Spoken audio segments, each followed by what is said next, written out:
From a college dropout to the voice of the voiceless. For today's Cebuano, we'll be looking into the story of the heroine of the airwaves and voice of the voiceless, Nenita Cortes Daluz, or better known as Inday Nita.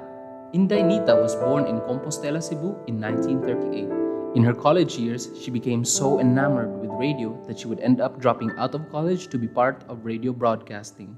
From being a regular talent for radio dramas, announcements, productions, and programs to station management. This would all change, however, during the martial law period.